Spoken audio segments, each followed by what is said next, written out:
তো hi guys, welcome to our channel ভদ্র ছেলে গাইস। তো আশা করি তোমরা সবাই ভালোই আছো। আর আমরা মোটামুটি ভালোই আছি। এই দেখতে পাচ্ছ শরীর ফরীর খারাপ আমাদের। আজকে কোনো রকম ইন্ট্রো দেবো না, চলো আজকে ভিডিও স্টার্ট করা যাক। আর গাইস কী নিয়ে ভিডিওটা হচ্ছে এবং শেষ পর্যন্ত দেখতে থাকো।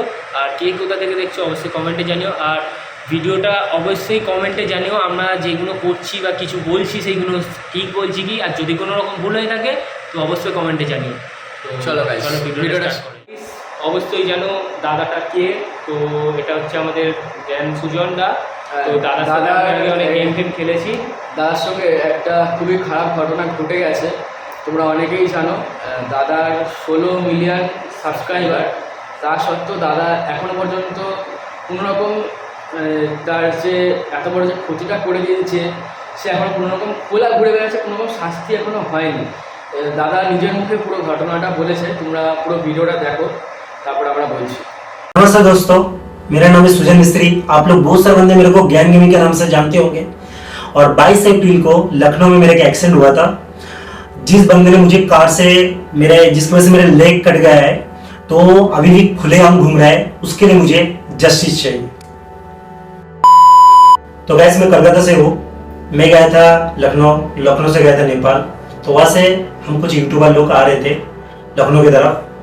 तो रास्ते में मुझे थोड़ा सा वॉशरूम जाना था, तो हम लोग इनोवा में थे। तो ड्राइवर मेरा दरवाजा खुला था क्योंकि मैं मिडिल पे बैठा था, और मेरे साथ अतुल गुप्ता था, सरजू गिरी थी जो नेपाल से थी, और उनके साथ उनका वाइफ और उनका एक सिस्टर थी। और जैसे ही मैं मिडिल पे बैठा था, जैसे ड्राइवर का दरवाजा खोला तो मैं उतरा वॉशरूम जाने के लिए। तो मैं वॉशरूम जाने के बाद इसमें एक तेज कार आके सीधा हम लोगों को, अब आप फुटेज दिख जाएगी, सीधा कार में हिट किया और हम लोगों को कार सीधा खाई में गिर गया। ठीक है, तो सिर्फ वो हम लोगों का इंडिकेटर चल रहा था, सब कुछ चल रहा था, डिपर वार्निंग था। जो कार इतनी तेज आ रही थी, मुझे उसकी आवाज तक सुनाई नहीं दिया, ना उसका हॉर्न तक सुनाई दिया। मुझे पता नहीं उन लोग कितना ड्रिंक किया था क्या नहीं किया था, कितने स्पीड में था, कुछ भी नहीं पता। जैसे ही ऐसे मैं देखा, बस एक लाइट दिखा मुझे और मुझे ऐसे टक्कर हुई, और मैं देखा मेरे अपना पैर कट के झील ऐसे ऐसे ऐसे ऐसे कर रहा था। तो उस समय मैं क्या बोलूं यार, उस समय मेरा दोस्त लोग सब खाई के तरफ थे। और जब एक्सीडेंट हुआ था तो उन लोगों के कार अटक गए, वो लोग चारों बंदे, वो लोग बोला मेरे दोस्त लोग तो सारे भाग गए। तो सारे फोटो खींच रहे थे, कम से कम 20 से 30 मिनट हो चुका था शायद, दोस्त लोगों ने बुलाया। तो मैं सबको बोला था भाई कार बुला ले मेरे लिए, और जल्दी से कार बुला यार। मेरे शब्द नहीं आ रहा मैं कैसे बोलूँ वो चीज में, कैसे मेरे को सब लोग फोटो खींच रहे था। मैं सबको बोला भाई कार बुला दो, मैं बच जाऊंगा, कार बुला दो। मगर एक इंसान नहीं आ रहा था। मेरा दोस्त लोग देख के रो रहा था, सब लोग। मैं बोल रहा था भाई कार बुला दे, वो लोग भी रो रहा था, जो उनका वाइफ जो था वो रो रहा था, भाई फोटो खींच रहे तुम लोग यार, कार बुला नहीं सकते हो यार। टुंडे भाई जो नेपाल से थे वो रो के सबको बोल रहा था यार 1 लाख रुपए ले लो, 2 लाख रुपए ले लो, इनको हॉस्पिटल पहुंचा दो। तो मैं कैसे वो जो दर्द है ना, मैं बयान नहीं कर सकते यार। तो एक भाई साहब मिले जिनको सब जो ने बोला भाई मेरे दोस्त वो बहुत सा कार रुका था, जैसे ही देखा था पैर कटा, उसके पैर झूल रहा है, तो वो चल जा रहा था, कुछ आ रहा था, कुछ चल भी जा रहा था। फिर जैसे तैसे कार मिला हम लोग को पुराना वाला, तो हम लोग उसमें बैठा, मेरा वो कटा हुआ पैर वो पे झूल रहा था मेरे सामने। मैं क्या बोलूं, मैं वो चीज को तो दर्द को मैं ऐसे पेन ही नहीं कर सकता यार गाइस। फिर वहां से हम लोग हॉस्पिटल की तरफ जा रहे थे, तो रास्ते में एक एम्बुलेंस मिला था, जाते कुछ दूर जाते थे एम्बुलेंस मिला था, छोटा सा क्लिनिक, उन्होंने थोड़ा सा बैंडेज वगैरह कर दिया था। फिर हम लोग थोड़ा शिफ्ट हुए दूसरी एम्बुलेंस में। फिर वहां से हम लोग हॉस्पिटल की तरफ जाने लगे। तो एक रास्ते मैंने बहुत 2 घंटा 3 घंटा में पता नहीं कैसे बचा, मैं मुझे खुद नहीं पता। तो मेरे को बस कुछ सवाल है, ये चीज है यार, किसी व्यक्ति के एक्सीडेंट होता है ना रोड में यार, जी कोई भी इंसान देख रहे हो भारतीय में, जितनी बंदे देखते हो यार, जिस बंदे को पेन होता है ना, दर्द होता है, वो आप लोग ऐसा नहीं कर पाओगे यार। मैं कैसे बताऊं यार, मेरे दोस्त लोग जो रो रहे थे ना उस समय यार, जो कर रहे थे ना, मैं देख रहा था अपने आंखों से, पूरा होश में था। मेरे को जो दर्द हो रहा था ना, मैं वो बाहर नहीं कर सकता मैं यार, क्या हो रहा था मेरे साथ। तो किसी तरह हॉस्पिटल में पहुंचा, अब कुछ हॉस्पिटल में तो ले नहीं रहा था, क्योंकि इसके फैमिली नहीं। मैं घूमने गया, बोला था इसकी फैमिली नहीं है। मैं खुद वहाँ पे मैं बोला था हॉस्पिटल वालों को, जो लोग आए थे, बोले मैं तो जिंदा हूँ, मैं कहीं भी बताऊँ मैं साइन कर देता हूँ, कुछ भी पैसा लगे तो ले लो, मेरे को बस बचा लो। क्या नाम था उसका, क्या आईश्री हॉस्पिटल नाम है, आरआईएस हॉस्पिटल, आरआईएस हॉस्पिटल ऐसे बोल रहा था। मैं बोला मैं तो जिंदा हूँ, मेरे से साइन करा लो, मेरे को बचा लो। तो उन लोगों ने नहीं, उन लोगों ने कहीं और जगह शिफ्ट करने बोला। फिर मेरे कुछ दोस्त लोग, जो लोग बोले थे जिनका बर्थडे था, आयुष, उनको दोस्त लोगों ने पहले ही एक चंदन हॉस्पिटल बोल के था, उन लोगों से बात कर चुका था। हम लोग गए तुरंत, जाने के बाद हो गया तुरंत, मैंने वहाँ पे मैंने जल्दी जल्दी हो गया ऐसे बात है। तो जब मेरे आंखें खुली तो मैंने देखा, मेरा शायद मुझे लगा था मेरा पैर गिर जाएगा, कुछ होगा, मगर हुआ नहीं। फिर मैंने कुछ देर के बाद सुना जो व्यक्ति के क्या हुआ, जिस व्यक्ति ने एक्सीडेंट किया, जिस व्यक्ति ने कुछ हुआ, जिसके साथ वो क्या है, क्या करा। बोले मैं सुन रहा हूँ खुले घूम रहा है, बस थाने में आ रहा है, साइन कर रहा है, चल जा रहा है। मैं अपने आपको बचपन से सुनते आता हूँ, वंदे मातरम, भारत माता की जय। मुझे ना जो भी पता नहीं यार, मैं कैसे वो चीज को बयान करूं। अगर मैं मर जाता वहां पे, मैं अगर वहां पे मेरे दोस्त लोग नहीं रहते, मैं अकेला रहता, मेरे को तो उठने वाला कोई था ही नहीं वहां पे, कोई नहीं उठा था। अगर मैं दोस्तों, मैं अगर अकेला घूमने जाता कि मैं रोड से मैं अकेला था, मेरा ड्राइवर आता, मेरे ड्राइवर को भी कुछ हो जाता, तो अगर मैं सिर्फ सिंगल और मेरा ड्राइवर आता तो कोई आता ही नहीं मदद करने यार, कोई नहीं आता यार। मैं सोच हम लोग का सिस्टम कितनी खराब है। मैं खुद जिंदा हूँ, हॉस्पिटल से भीख मांग रहा हूँ, आरआईसी हॉस्पिटल से, जब मैं जिंदा हूँ मेरे से साइन करा लो, मेरे से पैसा ले लो, मेरे से सब कुछ करा लो, मगर नहीं, मुझे उसमें मेरे फैमिली चाहिए। मेरे फैमिली में ना नहीं करेगा, क्यों, मैं तो जिंदा हूँ यार। मैं सिस्टम को बताना चाहता हूँ, हर चीज को बताना चाहता हूँ, क्यों और उस व्यक्ति को सजा क्यों नहीं मिला। वो बंदा थाना में गया, साइन कर रहा है, बस मेरे पैर कट गया, मैं वो झेला, वो 3 घंटे तक मैं ट्रैवल करके हॉस्पिटल में पहुंचा। क्यों? मेरा जो दर्द है ना अंदर, अगर आप लोगों को मैं खुल के दिखाऊंगा गाइस, ये जो दर्द 40 दिन में हॉस्पिटल में था, 40 दिन, जो पेन, मेरे 4 बार ऑपरेशन हुआ था। मेरे दोस्त लोगों को बताया, और फिर हर एक नर्स को बताया, हर डॉक्टर को बताया, जो मेरा पेन हो रहा था, मैं जो रो रहा था।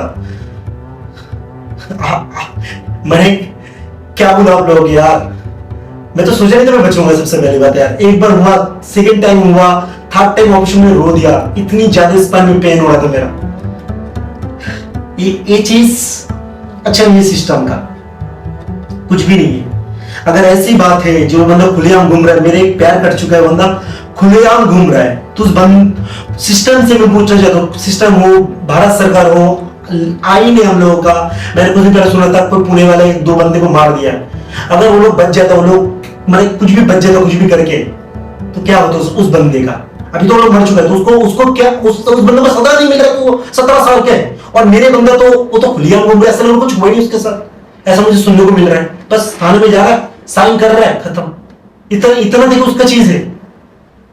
मुझे बस इतनी चीज मुझे पता है, जो मेरा जो नुकसान हुआ है ना, ये चीज के लिए जिंदगी भर मैं कितनी तड़पूंगा मुझे पता है। मेरा जो दर्द हुआ है ना, सिर्फ मैं जानता हूं जे कितनी दर्द हुआ है, कितना रोया हूं मैं।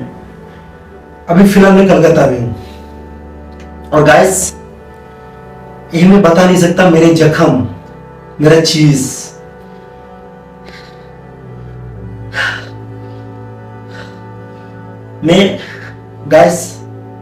मैं भारत सरकार से निवेदन करता हूं, हर एक लखनऊ वाले से, इंडिया वाले से मैं निवेदन करता हूं। मैं उसका कार का दिखा दूंगा, कहां पे फुटेज है, उसका कार का क्या नंबर है। यूपी वाले पुलिस से, लखनऊ वाले पुलिस से, मोदी सरकार से, कोई भी सरकार है, भारत सरकार से मैं चाहता हूं उस व्यक्ति को कड़ी से कड़ी सजा मिले।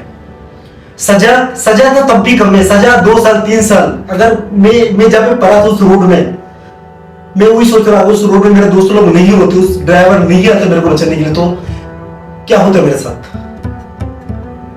क्या करता मेरे साथ जख्म को। इसमें अभी भी गैस दर्द होता है। अगर आप लोग देख पा रहे हो ना वैसे यार, अभी भी रात में सो नहीं पाता कि मुझे पेन किलर लेना पड़ता इस दर्द के लिए।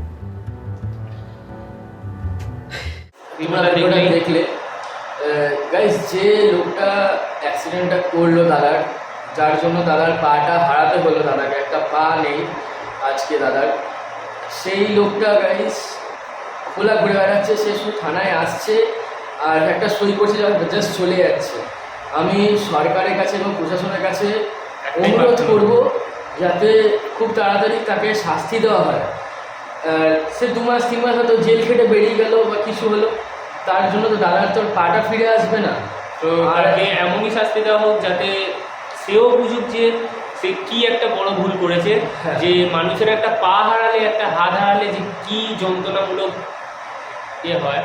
তো আমাদের একটুখানি যদি কেটে যায় সেখানে আমাদের কতটা জ্বালা যন্ত্রণা কতটা হয়, সেখানে দাদা নিজের একটা পা হারিয়ে ফেলেছে, সেখানে তার কতটা কষ্ট হচ্ছে, সেই যে তার কষ্টটা কতটা সহ্য হয়, তার কতবার অপারেশন হয়েছে জায়গাটা। আর তার থেকেও আমাদের কিছু পাগলা চোদা পাবলিক, সবাইকে বলছি না, সবাইকে বলছি না, আবালচোদা পাবলিক আছে। দেখছি আমার একটা মানুষ অ্যাক্সিডেন্ট হয়ে পড়ে আছে, সেখানে আমরা ছবি তুলছে, ভিডিও করছে, কিরকম পাগলা চোদা আমরা। গাইস, আমার এখানে একটাই কথা বলা আছে, তো কোনো দিন যদি আপনারাও আপনাদের চোখের সামনে কোনো অ্যাক্সিডেন্ট হয়, তো আপনারা দয়া করে কেউ ভিডিও করবেন না, যতটা পারবেন তাদেরকে সাহায্য করুন। ওটা অন্য কারণ হয়েছে, ওটা আপনার সঙ্গে হতে পারতো, ওরকম অ্যাক্সিডেন্টটা আপনার সঙ্গে হতে পারতো, আপনিও হয়তো ওরকম কোথাও অ্যাক্সিডেন্ট হয়ে পড়ে থাকতে পারতেন, আপনার সঙ্গে যদি কেউ ওরকম ছবি তুলতো বা ভিডিও করতো, সেখানে আপনার কীরকম লাগতো। তো পাবলিকের কাছে আমাদের একটাই অনুরোধ যে আপনারা যেখানেই দেখবেন যে কারোর কোনো অ্যাক্সিডেন্ট হয়েছে বা কোনো রকম এরকম সমস্যা হয়েছে, এমার্জেন্সি কেস, সেখানে আপনারা যতটা পারবেন সাহায্য করুন তাদেরকে। পুলিশের কথা ভেবলে নিয়ে একটা মানুষের জীবন বাঁচানো যায় না। পুলিশ 1 ঘন্টা পর আসতে পারে, তখন মানুষটা মারাও যেতে পারে। আর একটা অ্যাম্বুলেন্স ডেকে তাদেরকে আগে ট্রিটমেন্ট দেওয়ার ব্যবস্থা করতে হয়। আপনারা সেখানে ভিডিও করছেন। আর গাইস, আমার একটাই কথা বলার আছে, তো কিছু কিছু সরকারি হাসপাতাল বলুন কিংবা প্রাইভেট হাসপাতাল বলুন, তো গাইস আগে ট্রিটমেন্টটা তো করা উচিত ছিল না। তো গাইস হসপিটালে রেখে দিয়েছিল, গাইস হসপিটালে নিয়ে গেছে, আগে বলছে পুলিশ কেস আসবে, পুলিশের সাইন লাগবে, এই লাগবে, হ্যান লাগবে, ত্যান লাগবে। তো গাইস এইটুকুনি সময়ের মধ্যে একটা মানুষের জীবন যখন তখন গাইস চলে যেতেই পারে। তো গাইস আমার পাবলিকের কাছে বা সরকারের কাছে একটাই অনুরোধ যে আগে ট্রিটমেন্টটা করুন। একটা মানুষের এমার্জেন্সি কেসের ট্রিটমেন্টটা আগে দরকার। আজকে ওই দাদাটার সঙ্গে ঘটনাটা ঘটেছে, তার একটা পা হারিয়েছে, আজকে ওই দাদাটার জায়গায় হয়তো আপনাদেরও ফ্যামিলির লোক থাকতে পারতো, এমনকি আপনি নিজেও থাকতে পারতেন। তাহলে একবার ভেবে দেখুন যে আপনি যদি ওই জায়গাটা থাকতেন তাহলে আপনার কেমনটা হতো, সেই জায়গাটা একবার নিজেকে আপনারা ভেবে দেখবেন।